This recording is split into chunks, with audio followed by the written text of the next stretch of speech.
El objetivo de la clase de hoy es repasar o continuar un poco con función de potencia y la probabilidad de cometer el error tipo 2, que es un poco el tema con el que habíamos terminado la clase pasada, con un par de ejemplos que de hecho va a ayudar a aquellos que no han podido venir a la clase presencial. Después, al final de la clase, podemos trabajar con algunas otras preguntas o hacer algún tipo de horario de consulta o repaso. Yo ya les habilité la autoevaluación que teníamos como objetivo que ustedes pudieran hacerla y que pudieran aprovechar la clase presencial. Hubo muy poca gente en la clase presencial, sé que tenían otro parcial, entonces va a quedar abierta la autoevaluación como modelo de preguntas para que cuando ustedes hayan estudiado o lo puedan hacer, la hagan de nuevo. Van a tener ya la retroalimentación, o sea, las respuestas correctas y por qué, para que puedan trabajar, ¿de acuerdo? Desactivan el micrófono cuando me quieran preguntar algo y luego, como la estamos grabando, también la vamos a subir al aula lo que veamos hoy, ¿sí?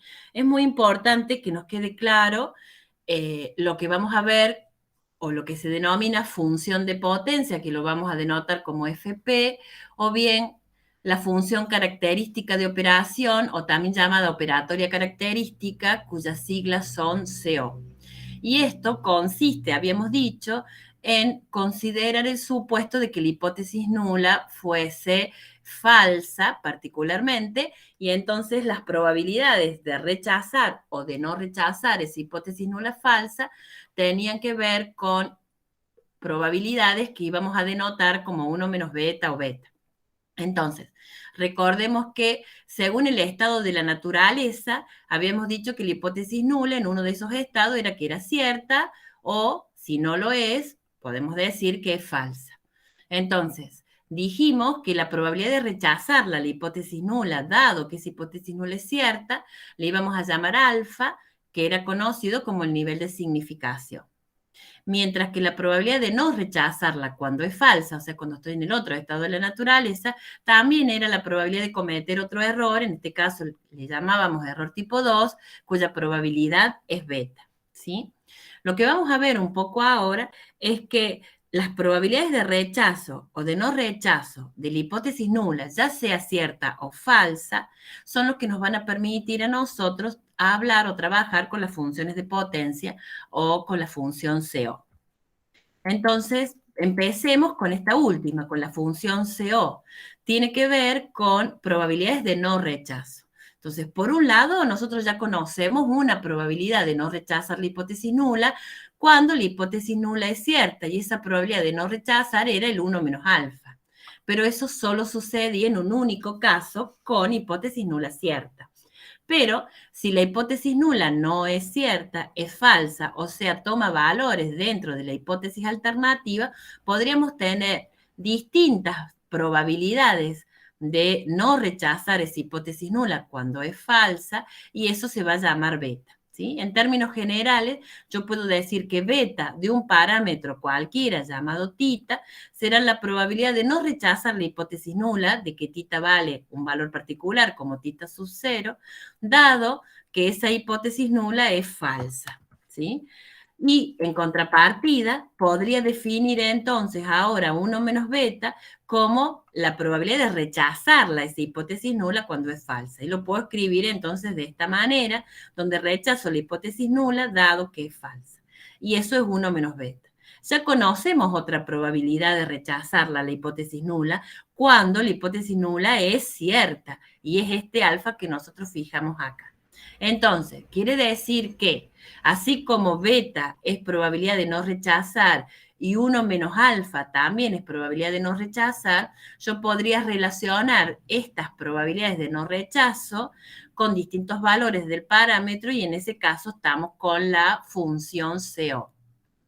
Mientras que si tengo la probabilidad de rechazarla, ya sea siendo falsa o bien el alfa, que es la probabilidad de rechazar la hipótesis nula cuando es cierta, podría vincular estas probabilidades de rechazo con distintos valores del parámetro y en ese caso estaríamos trabajando con la función de potencia, ¿sí? Entonces, este ejemplo, que algo habíamos comentado la clase pasada, tenía como intención analizar cómo calcularíamos el beta y el 1 menos beta.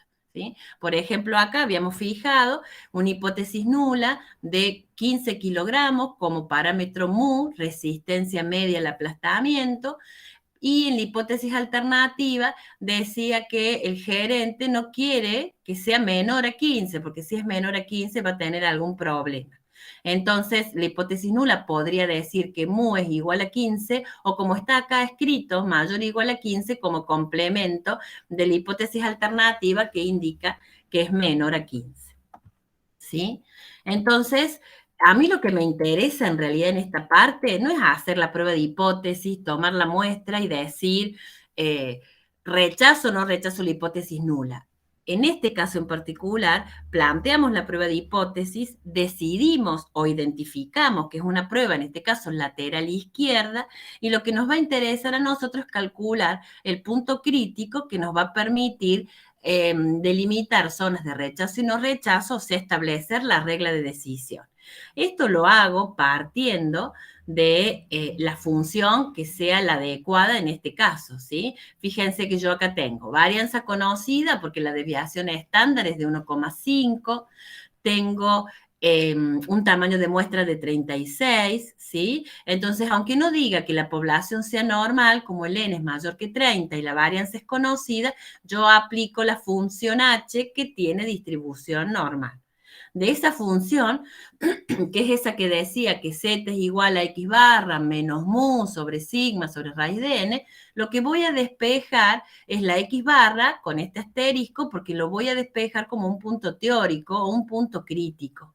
Y esto va a ser igual a la media bajo la hipótesis nula cierta, o sea, 15, como es lateral izquierda, va a ser un valor de z negativo, ¿sí? ¿Cuál es el valor del z? Y bueno, el que acumuló 0,05 de probabilidad.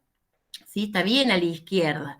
Esto es lo mismo que considerar la cola derecha de una normal donde acumula hasta 0,95, nada más que el número que obtengamos, como va a ser positivo, habrá que cambiarle el signo.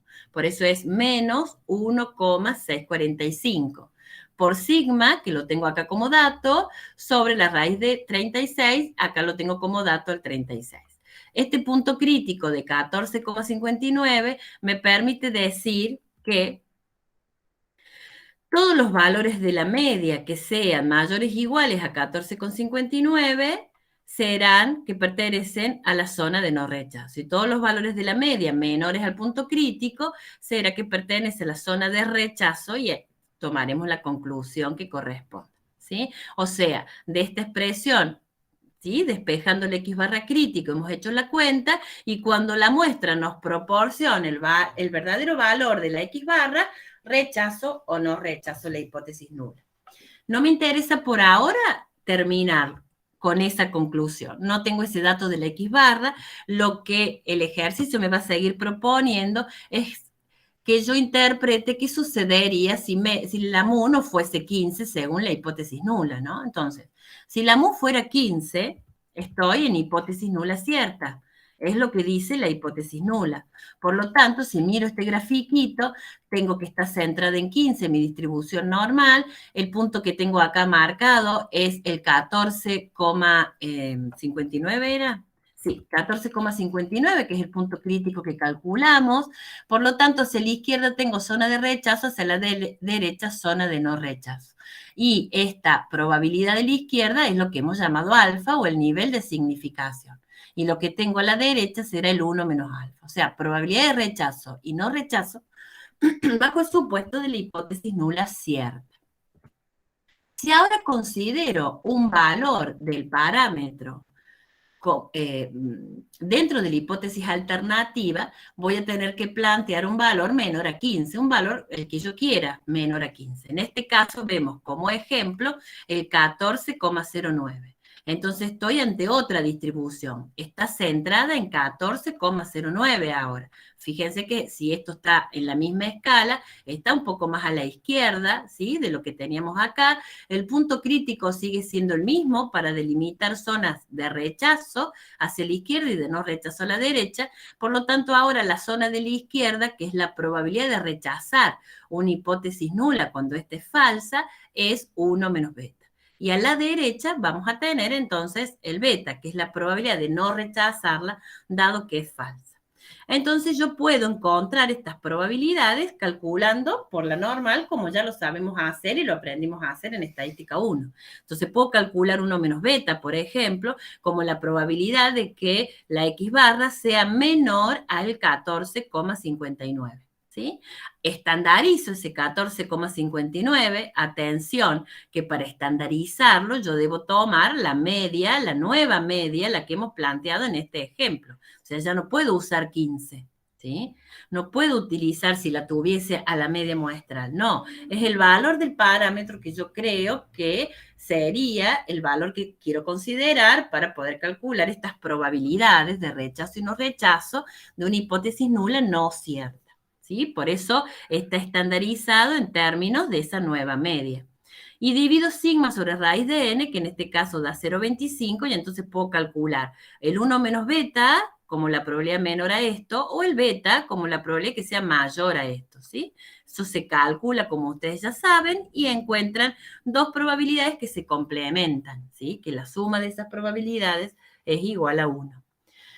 Quiero que tengan especial cuidado con esto, porque por ahí hay varios valores dando vuelta que hay que identificar correctamente. Uno es el valor del parámetro bajo hipótesis nula cierta, que en este caso es 15. Lo otro es el valor del parámetro bajo hipótesis nula falsa, o lo que es lo mismo, hipótesis alternativa cierta, algún valor dentro de la alternativa. Si la alternativa dice que la media es menor que 15, este es un caso, un ejemplo de hipótesis nula falsa o hipótesis alternativa cierta. ¿Sí? A veces tengo otro dato más, que es la X barra, acá no lo tengo, y por otro lado tengo la X barra crítico, que es el punto crítico teórico en términos de la variable original que nosotros hemos calculado para delimitar zonas de rechazo o no rechazo. Entonces, atención acá, con qué elementos yo debo tener en cuenta a la hora de encontrar correctamente el Z, si es que quiero, a través del Z, encontrar las probabilidades, que es lo que uno habitualmente hace. ¿Sí? A no equivocarse. Si yo pongo acá 15, está todo mal. Si pongo acá otro valor, como podría ser la X barra, si la tuviese, estaría mal. Acá debo estandarizar respecto a la media que corresponde tener ahora. Profe, ¿puede repetir los valores y qué eran cada uno?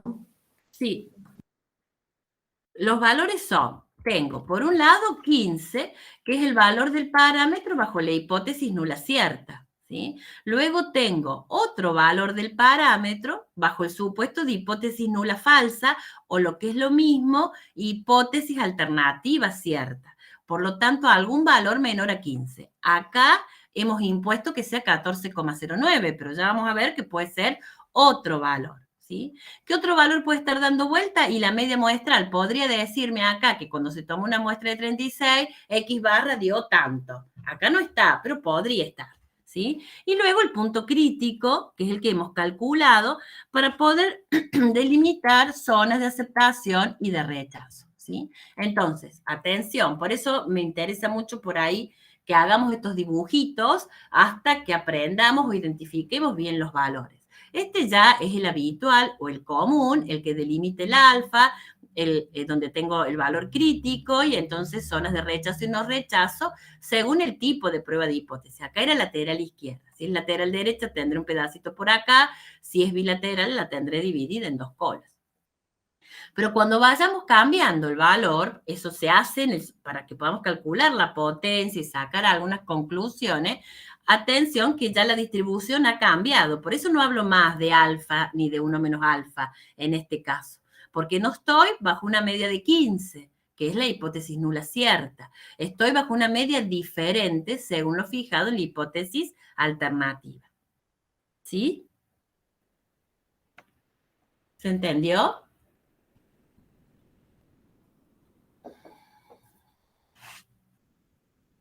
¿Sí? ¿Me escuchan? ¿Sigo? Sí, profe. Bien. Entonces, supongamos que yo acá lo calculé para 14,09, pero lo puedo calcular para varios y haga esta tablita. Si la hipótesis cierta es la hipótesis nula, yo sé que el valor del parámetro era 15, la probabilidad de rechazo, que es el nivel de significación, es 0,05 y entonces la de no rechazo 0,95. ¿Sí? Esto es lo que tenemos en cualquier prueba de hipótesis. Trabajando siempre, habitualmente, las pruebas se hacen bajo hipótesis nula, cierta, siempre. Pero si el verdadero valor del parámetro estuviese dentro de los valores posibles de la hipótesis alternativa, o sea que la hipótesis que ahora pasa a ser cierta es la alternativa, yo podría fijar distintos valores. Como es lateral izquierda, tienen que ser menores a 15. Por ejemplo, lo hice para 14,75, para 14,5, 14,25. Hicimos la cuenta y 14.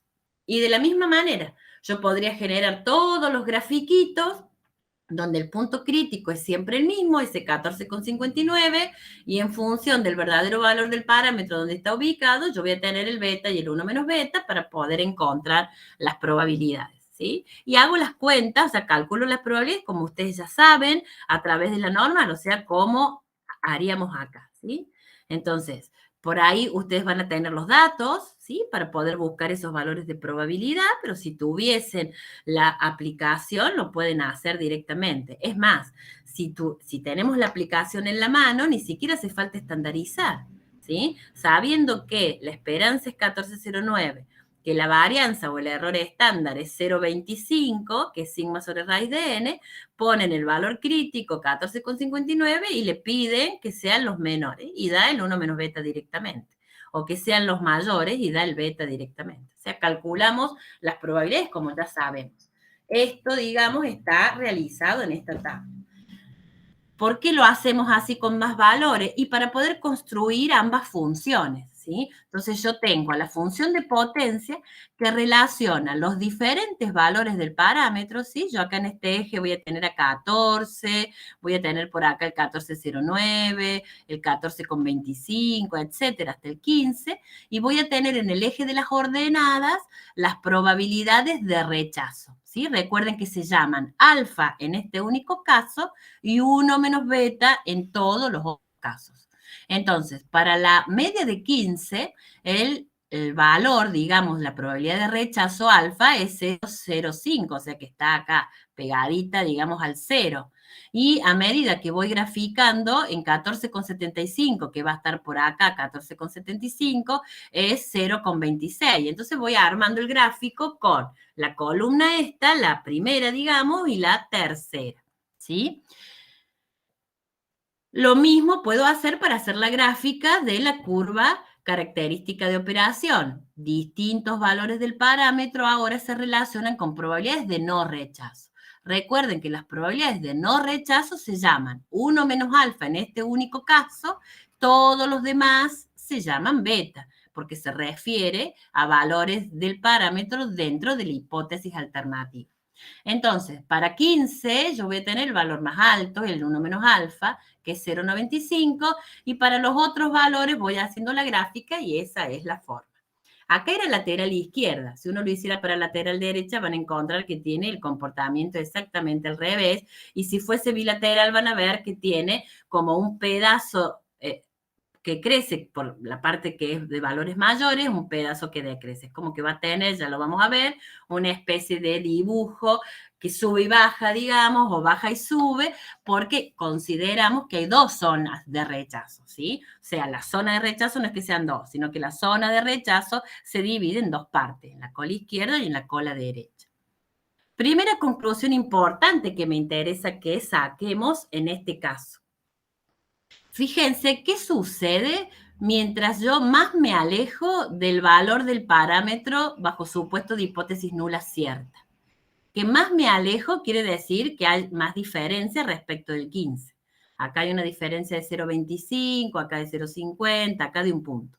Mientras más me alejo del valor del parámetro bajo hipótesis nula cierta, ¿qué pasa con la función de potencia? ¿Qué observa? Aumenta. aumenta. Eso quiere decir que si la verdadera, o sea, si el verdadero valor del parámetro se aleja cada vez más del fijado en la hipótesis nula y la función de potencia lo refleja siendo cada vez más grande, decimos que la prueba de hipótesis es una prueba potente. Es una prueba potente que me va a permitir tener la evidencia y poder rechazar la hipótesis nula. Entonces, en síntesis, a medida que el verdadero valor del parámetro se aleja del fijado en hipótesis nula, la prueba es más potente, ¿sí? Para rechazar entonces esa hipótesis nula que no sería cierta.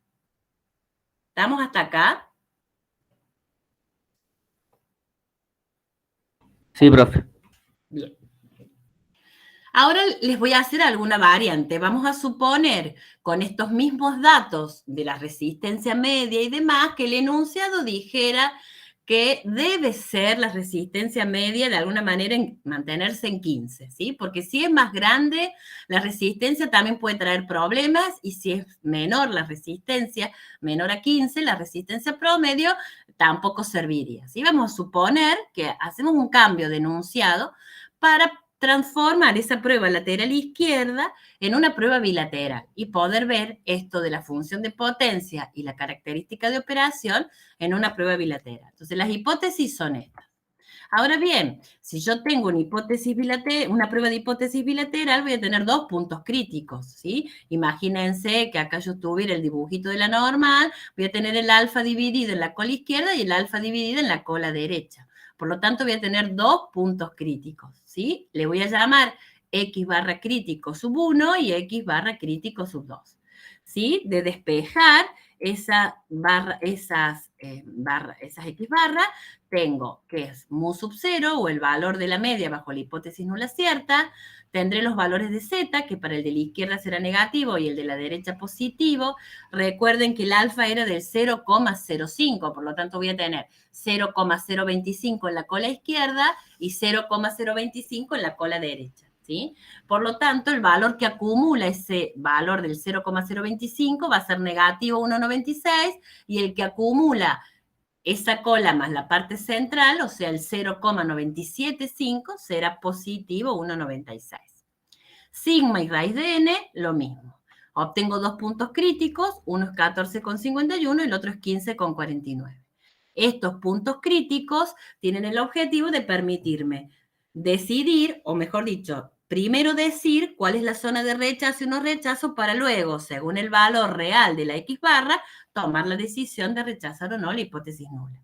Entonces, la zona de no rechazo serán los valores de X barra que estén entre esos puntos críticos, 14,51 y 15,49. La zona de rechazo serán los valores de la X barra que sean más chicos de 14,51 o bien que sean mayores al segundo punto crítico, que es 15,49. Si nosotros con los datos de la muestra calculamos la verdadera X barra, podríamos tomar la decisión de rechazar o no rechazar la hipótesis nula, ¿sí? Decíamos que ese no era mi interés, en principio, puedo tenerlo como objetivo y tener el dato y hacerlo, sino que el objetivo que nos vamos a plantear en estos ejemplos es fijando valores diferentes para la hipótesis nula, ¿sí? Entonces, en este primer gráfico yo tengo el supuesto de hipótesis nula cierta. Entonces, la distribución está centrada en 15, acá tengo el 14,51, que es el punto crítico de la izquierda y el 15,49, que sería el de la derecha. Por lo tanto, las probabilidades que están en rosa sumadas me van a dar el alfa, ¿sí? Como es simétrica, esto es alfa sobre 2 y esto es alfa sobre 2. Ahora bien, si yo establezco que la media vale un valor dentro de la hipótesis alternativa, le puedo imponer un valor menor o le puedo imponer un valor mayor. Supongamos que no es que yo le imponga, es que es el verdadero valor del parámetro si yo pudiera acceder a ese valor. Entonces, vamos a suponer 14,8. Entonces, la distribución ahora es otra. Está centrada en 14,8. Los puntos críticos son los mismos, ¿sí? Ahora no va a quedar simétrica porque estos puntos críticos estaban ubicados simétricamente del 15, no del 14,8. Por eso esta parte rosa de la izquierda es más grande que esta que está acá. No obstante eso, la suma de ambas me va a dar el 1 menos beta. Y yo busco las probabilidades, como lo sé hacer por la normal. La probabilidad, o sea, 1 menos beta sería igual a la probabilidad de que X barra sea menor a este valor, que es 14,51, más la probabilidad de que X barra sea mayor a 15,49. O puedo empezar encontrando beta. Beta es la probabilidad de que la X barra esté entre estos dos puntos críticos. Una vez que encontré 1 menos beta, 1 menos eso es beta, o al revés. Una vez que encontré beta, luego hago por diferencia y calculo 1 menos beta. O sea, con una sola probabilidad que yo busque, la otra, sabiendo que es complementaria, la encuentro de una manera sencilla, ¿sí? Entonces, si busco el beta, que tiene que ver con lo que está acá al medio, ¿sí? Estamos hablando de la curva CO, que es lo que está calculado acá. Y si busco lo que está en los extremos, que tiene que ver con las probabilidades de rechazo, es 1 menos beta, función de potencia, simplemente 1 menos el beta que encontramos recién. ¿Sí? Atención de nuevo. Cuando encuentro las probabilidades que me interesan o que justamente la consigna me va a pedir, ojo si quiero estandarizar, porque ahora debo estandarizar los puntos críticos respecto de la nueva media que hemos establecido, o sea, 14,8, ¿sí? Acá están los puntos críticos, acá ya está como presentada o planteada para resolver, y en este caso, esos puntos críticos se estandarizan con el 14,8. Y repito, no con el 15 de la hipótesis nula cierta, no con el dato de la X barra si la tuviese, no con el valor que ande dando vuelta por ahí, solo con el nuevo valor de mu que hemos establecido, que hemos estipulado. ¿De acuerdo? ¿Cómo vamos hasta acá? Profe, Bien, perfecto. eso en la aplicación sería una distribución normal con media 14,8, desviación estándar 6, y es la probabilidad de que sea menor que 15,49 menos que sea menor a 14,51. La desviación estándar o el error estándar sería lo que dé como resultado esto, 1,5 dividido 6. Y eso quise decir. ¿Sí? Bien. Y claro, vas a buscar en primer lugar que sea menor a 14,51 y te va a dar esta probabilidad. Y luego vas a buscar mayor a 15,49 y te va a dar esta otra y sumas. Y ya tenés el 1 menos beta. ¿Sí? Como a veces en la consigna nosotros no podemos ponerles como datos todos los posibles, ¿sí? Para que ustedes elijan, para saber si realmente han interpretado conceptualmente cómo calcularlo, digo en evaluaciones, ¿no? Parciales o exámenes, nosotros les damos como datos adicionales valores con la Z. Entonces tenemos para los valores de Z la posibilidad de encontrar distintas probabilidades. Se los damos como datos, les damos varios para que ustedes interpreten, porque es necesario que ustedes logren identificar si la prueba es lateral, es bilateral, según eso cuál va a ser el Z, y entonces damos esos datos. Por eso hago tanto hincapié en que sepan estandarizar bien. Si uno se está ejercitando y lo busco directamente por la aplicación o por el Infostat, no le hace falta estandarizar, ¿sí? Pero es bueno que si hay que estandarizar por la info que tengo disponible, sepan cuál es la esperanza, digamos, y la varianza realmente para poder, o desviación estándar para poder estandarizar. ¿Se entiende? Sí, profe. Bien. Ahora voy a hacer lo mismo considerando varios valores, ¿sí? Como cálculo, hicimos uno, este 14,80, pero ahora voy a establecer otros valores, ya sean menores a 15 y algunos otros mayores a 15. Estamos en una prueba bilateral, entonces la hipótesis nula cierta es en este único caso, en el valor extremo de que la mu valga 15, o sea, en el valor límite, digamos, 0,95, 0,05, respectivamente, probabilidades de no rechazo y de rechazo de esa hipótesis nula cierta. Para valores menores o valores mayores, yo calculo, así como calculamos recién, las probabilidades de no rechazo, recuerden que estas van a ser betas, y las probabilidades de rechazo que van a ser 1 menos beta, ¿sí?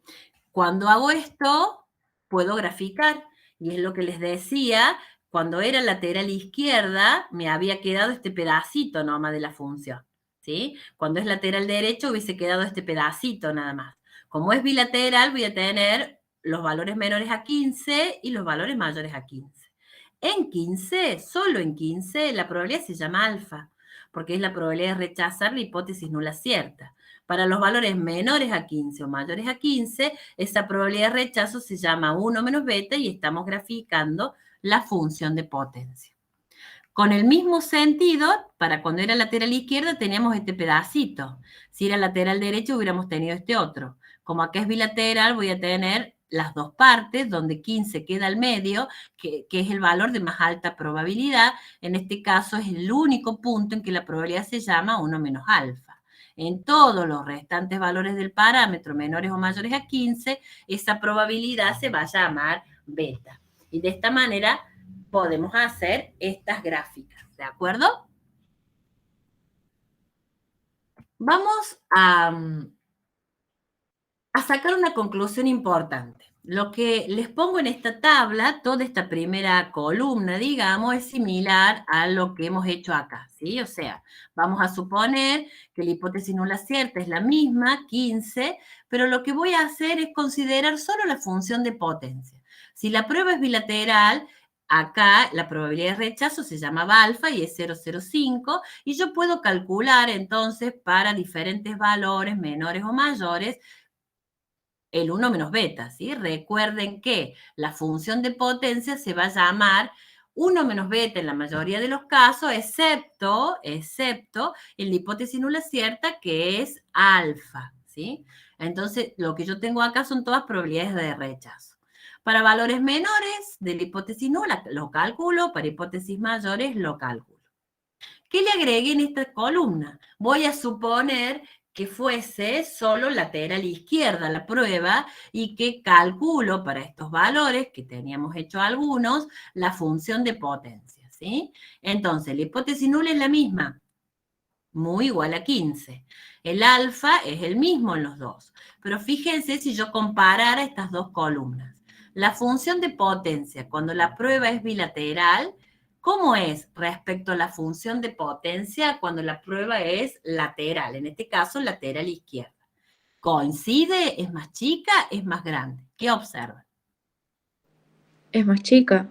Es menor, ¿sí? Y si esto lo transformo en gráfico, fíjense que cuando es bilateral, la función de potencia hasta 15 es esta. Y en la prueba lateral, hasta 15, porque no hay para otros valores, hemos, digamos, identificado que es lateral izquierda, es esta línea verde que está por encima, ¿sí?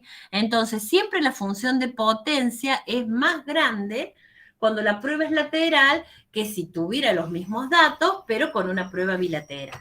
Eso quiere decir entonces que las pruebas laterales o unilaterales son siempre uniformemente más potentes. Eso quiere decir que en todos los puntos la función de potencia es más alta en la prueba lateral que en la bilateral. No es que acá es más alta y acá viene para acá y acá vuelve, no. Siempre es uniformemente en todos los puntos más grande que si la prueba fuese bilateral, ¿sí? Entonces, ¿qué quiere decir? Y esta es la segunda o tercera de todos los que hemos dicho, conclusiones importantes, o para este ejemplo, una conclusión importante. Es que si yo tengo indicios o tengo sospecha de que mi prueba de hipótesis tiene que ser planteada de manera unilateral, o sea, lateral derecho, lateral izquierda, es necesario que sea así antes que bilateral, porque las pruebas laterales son uniformemente más potentes que las pruebas bilaterales, ¿sí? Entonces, por ahí uno dice, bueno, no me doy cuenta si es lateral derecho o lateral izquierda, además sí, la hago bilateral. Hay que tratar de buscar bien en la consigna si es que hay indicios o hay algo que me dé la pauta de que sea lateral, porque esa prueba es mejor. ¿sí? Por lo tanto, yo tengo mejor potencia. Y siempre que uno evalúa una prueba de hipótesis, siempre se puede fijar en la función de potencia y entonces va a quedarse con aquella prueba que es más potente. Por eso es que es importante identificar si estoy entre una prueba bilateral o no. ¿De acuerdo? ¿Hasta acá cómo vamos? Bien, profe, yo no termino de entender qué sería que sea más potente. Más potente, definamos lo que es la potencia. Volvamos al concepto de la potencia. Dijimos que la potencia es la probabilidad de rechazar la hipótesis nula cuando es falsa. Que una prueba sea más potente o tenga mayor 1 menos beta es porque tiene mayor probabilidad de rechazarla cuando es falsa. Y eso es tomar una decisión correcta y ese es un poco el objetivo que uno pretende luego con la evidencia muestral. Entonces, tener mayor potencia es poder rechazar la hipótesis nula con mayor contundencia, con mayor probabilidad, dada que esta hipótesis nula no es cierta, es falsa. ¿Se entiende? Ah, sí, sí, sí, ya está, gracias. Bien, hasta acá entonces más o menos estamos. Paso a otro concepto que me interesa que revisemos o repasemos. Nosotros podemos trabajar con el InfoStat, de hecho el material tiene algunas salidas, tienen algún tutorial para que puedan con un par de clics hacer alguna prueba de hipótesis y poder interpretar lo que habíamos dicho alguna vez como el valor P. Valor P, valor de probabilidad o valor de significación. ¿Sí? De esas formas lo puedo llamar. No es el nivel de significación, aunque parezca que me puedo confundir. No, el nivel de significación, que es el alfa, es la probabilidad de rechazar la hipótesis nula. Cuando la hipótesis nula es cierta y ese valor lo vamos a fijar nosotros. En cambio, el valor P, el valor de probabilidad, va a ser el valor que realmente quede determinado en términos de probabilidad cuando nosotros tomamos la muestra y podemos calcular el valor realmente observado. ¿Sí? Entonces, si tenemos una prueba, por ejemplo, lateral derecha, acá tengo el alfa, este es el valor realmente observado, me queda un valor P mucho menor, porque es este pedacito, que el alfa, y a mí me permite simplemente comparando este valor P con ese alfa, que lo fijamos nosotros, como que lo tenemos en nuestra cabeza, en 0,01 o en 0,05, y tomo la decisión de rechazar o no rechazar la hipótesis nula. Es lo mismo que decir que el valor observado pertenece a zona de rechazo.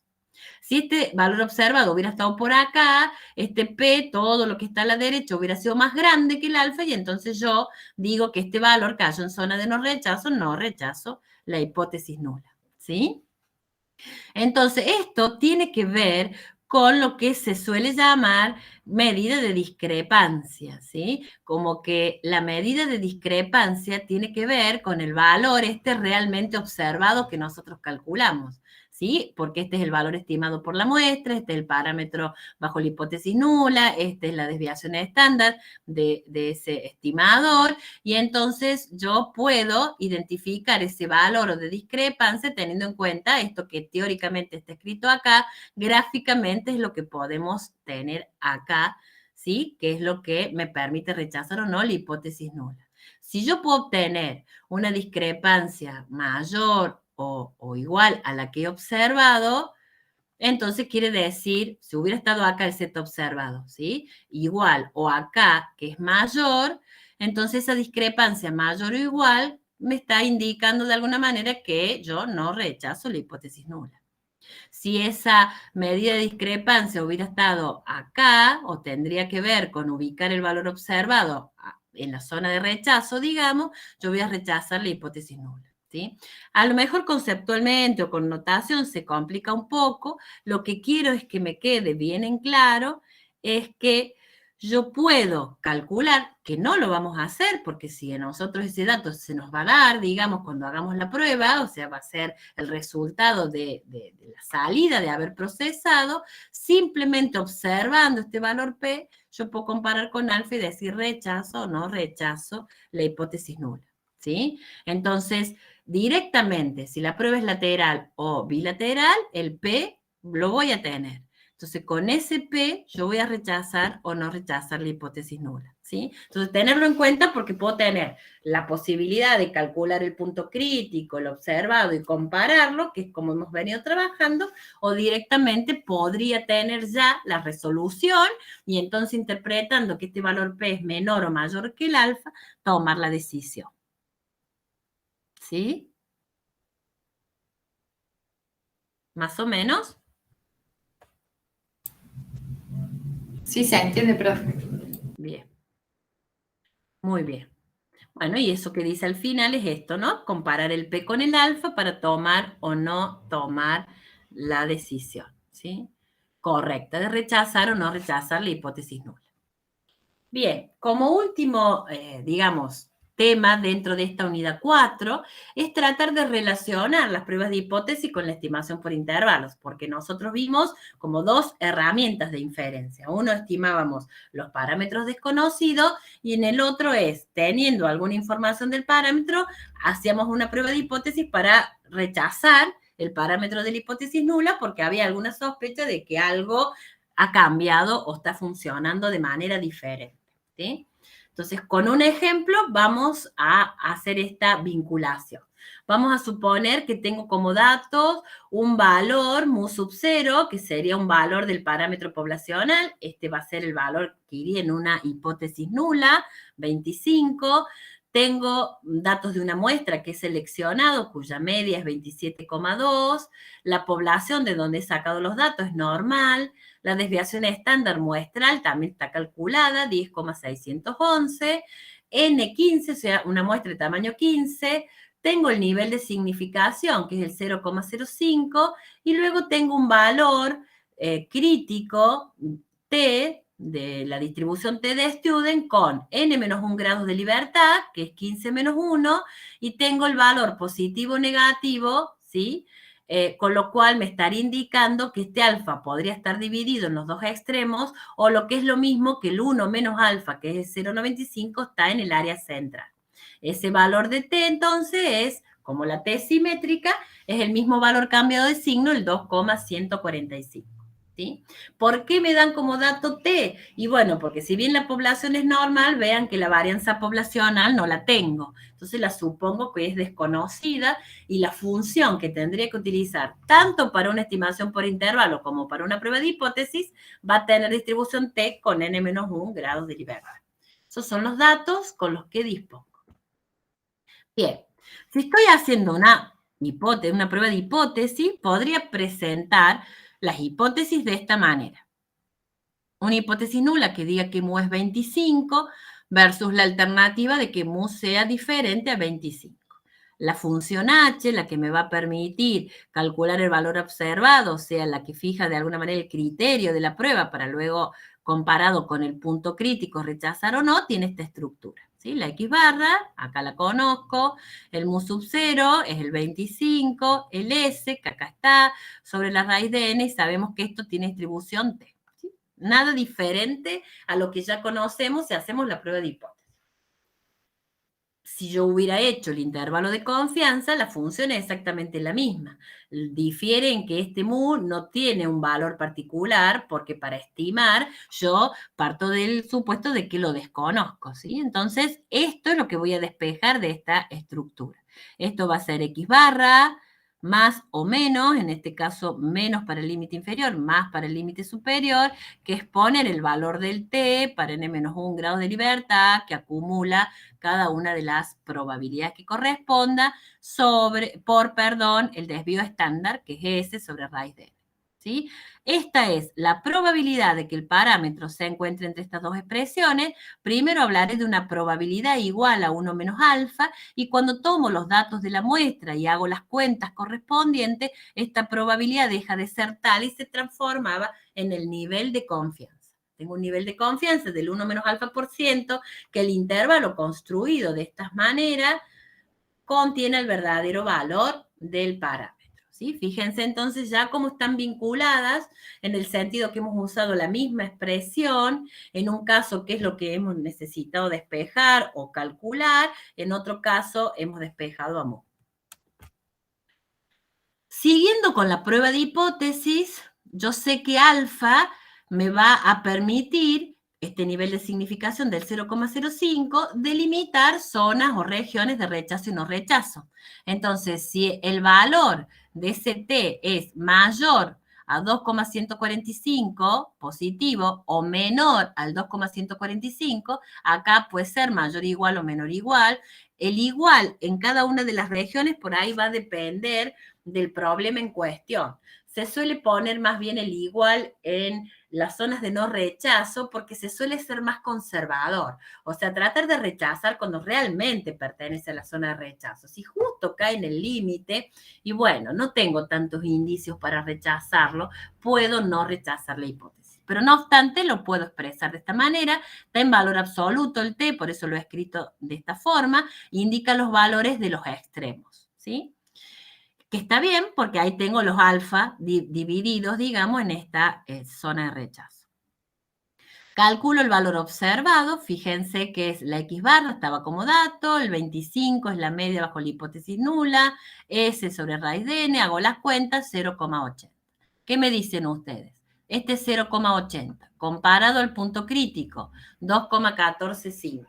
¿Me hace rechazar o no rechazar la hipótesis nula? No rechazar. No rechazar estaría entre esos valores, por lo tanto, yo diría que a un nivel de significación del 5%, la muestra no me ha proporcionado suficiente evidencia para rechazar la hipótesis, por lo tanto, no rechazo la hipótesis nula. Bien, voy al intervalo, hago las cuentas, 27,2 es X barra, más menos el mismo valor del t, fíjense que este es otro elemento que lo vincula, que el valor del t que estoy utilizando en la prueba de hipótesis es exactamente el mismo valor que uso en el intervalo, ¿sí? Acá tengo la S sobre la raíz de n, hago las cuentas y el límite inferior del intervalo es 21,32 y el límite superior es 33,08. Les pregunto a ustedes, este valor del parámetro poblacional desconocido, yo digo que tengo una confianza de que entre 21,32 y 33,08 se contiene el verdadero valor del parámetro. Les pregunto, ¿este intervalo contiene este 25 que yo tengo la sospecha en esta prueba? Sí.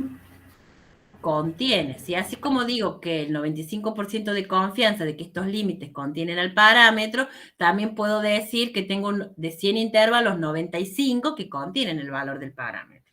Si eso es así, entonces vemos que no rechazamos la hipótesis nula, por lo tanto, en la prueba de hipótesis decimos que la media es 25, y acá en el intervalo vemos que el intervalo incluye el 25. ¿Sí? Entonces hemos tomado con dos pruebas distintas la misma conclusión. No rechace la hipótesis nula a un nivel alfa, estoy diciendo que es correcto pensar que se mantiene en 25. Luego tengo un nivel de confianza del 1 menos alfa de que este intervalo contiene el verdadero valor del parámetro, que puede ser 25, que es la sospecha que tenemos acá. ¿Sí? Entonces, ¿qué estoy diciendo? Estoy tomando conclusiones equivalentes utilizando la prueba de hipótesis o utilizando, ¿sí?, la herramienta de estimar por intervalos. ¿Sí? Esto lo voy a poder hacer siempre y cuando tenga en cuenta dos cosas. Por un lado, que la prueba de hipótesis con la que voy a relacionar luego el intervalo de confianza sea una prueba bilateral. Porque si llega a ser unilateral, este t cambia, y entonces si este t cambia y es distinto al que voy a usar acá, puedo tener que la conclusión no sea la misma. ¿Sí? Entonces, primera situación, que haya una prueba bilateral en la prueba de hipótesis para poder relacionarlo con la construcción del intervalo de confianza. ¿Sí? Segunda condición para poder encontrar la misma conclusión es que sean complementarios el alfa del nivel de significación con el 1 menos alfa del nivel de confianza. Yo acá usé un alfa del 0,05, entonces el nivel de confianza para la estimación debe ser del 0,95. Repito, para que el punto, los valores que tengamos que utilizar de las probabilidades sean los mismos y por lo tanto yo pueda sacar la misma conclusión. ¿sí? No son resultados idénticos, porque acá tengo los límites de un intervalo como resultado y acá tengo un valor observado para comparar con un punto crítico, pero sí son equivalentes las conclusiones. ¿Sí? Entonces, repito, para poder vincular una prueba de hipótesis con el intervalo de confianza y tomar y tener la misma conclusión, necesito que el alfa y el 1 menos alfa, el alfa de la prueba de hipótesis y el 1 menos alfa de la estimación por intervalo sean complementarios. Y por otro lado, que la prueba de hipótesis sea una prueba bilateral. ¿Sí? Si no son complementarios o no es una prueba bilateral, es lateral derecha o izquierda, puedo tener una conclusión diferente, porque justamente voy a tener valores, estos T diferentes, y por lo tanto puedo que acá no rechace, pero tal vez el intervalo no lo incluya exactamente y incluya desde 25,5, por ejemplo, a 40, ¿sí? O al revés, o como sea la prueba planteada. ¿Sí? Puede coincidir y puedo tener una conclusión así equivalente, pero no tengo la certeza de obtener la misma conclusión si esas condiciones no se han dado. ¿Se entiende? Sí, profe. Bien. Bueno, me parece que hablé demasiado. Esto es, digamos, el final de esta unidad número 4. ¿Ustedes les parece que repasemos algo que quieran repasar o alguna otra duda que tengan?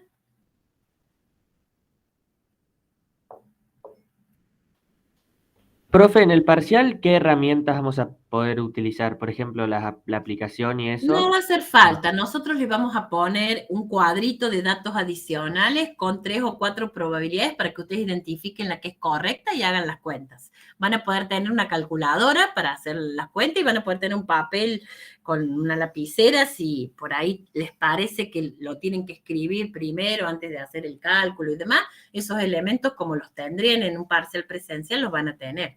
Los pueden tener. ¿Sí? Buenísimo, gracias, profe. ¿Alguna otra pregunta? Profe, ¿son todas choice en el parcial o hay a desarrollar?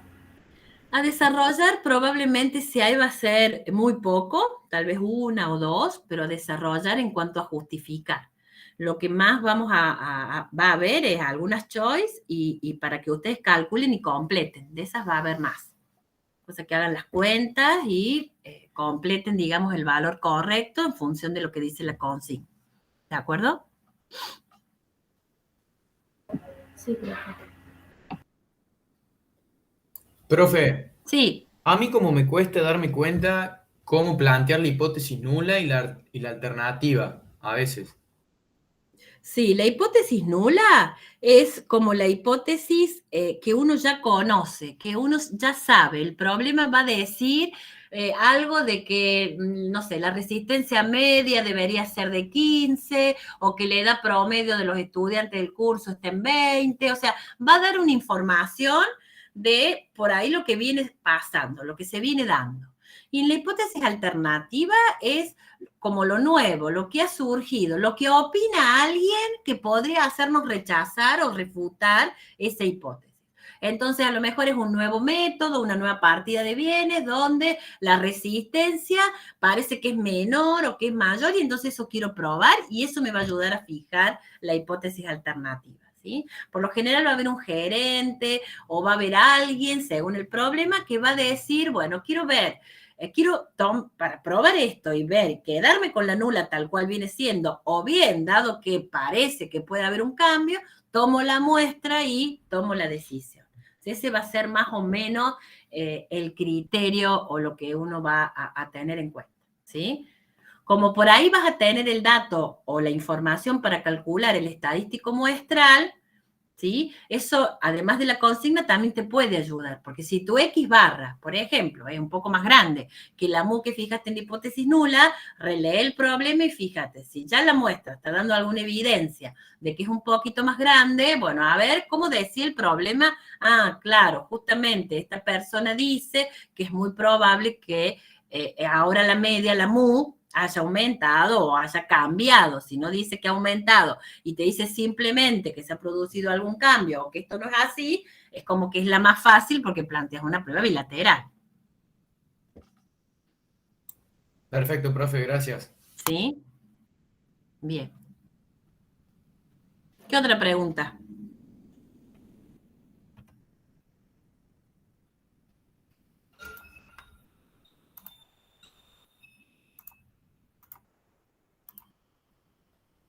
Profe, lo que yo tengo duda es cómo se evaluaría el práctico de la unidad 3, por el tema de que si son muestras aleatorias, como que nos pueden dar distintos resultados.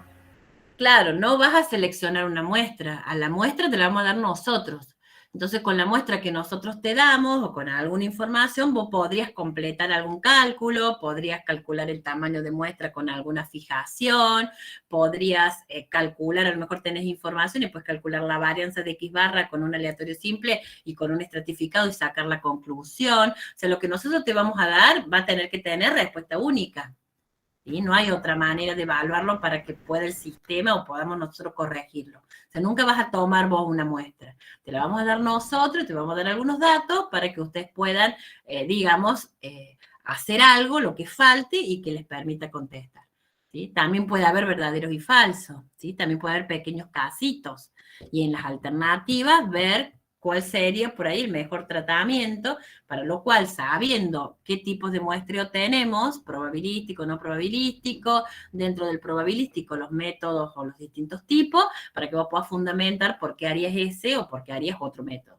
¿Sí? Por eso puede haber algún verdadero y falso donde le pidamos la justificación o simplemente alguna con opciones donde ahí está la interpretación que ustedes deberán responder. ¿Mm? Bien, profe, gracias.